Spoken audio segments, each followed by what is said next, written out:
A question that we get quite a bit is do URLs impact SEO? Jill, what's your take on this? So this goes a little bit beyond canonical URLs. So just looking at the URL structure in general, it often just has a very minor direct influence on your search rankings. So the biggest, most important thing to remember is just to make sure that your URLs are easy to read and understand for both users and search engines. And by doing it for users first, you're really improving that positive user experience that you can get. Users will be able to see your URL and kind of understand what the main purpose of that page is.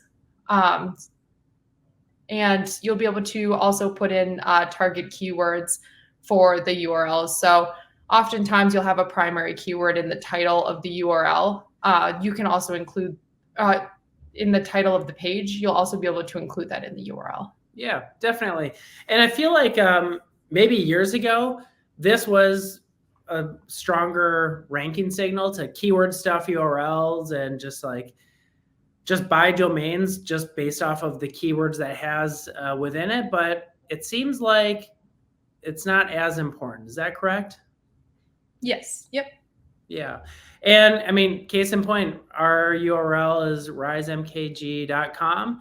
And we rank for a bunch of SEO type keywords or advertising keywords. So you don't necessarily have to stuff URLs with specific keywords in it. And Jill, as you mentioned, always focus number one on the user experience. Generally, if you do that with all things SEO, Google is going to reward you because it's a better experience. And at the end of the day, Google wants what's best for the user, and it's going to rank those pages much higher.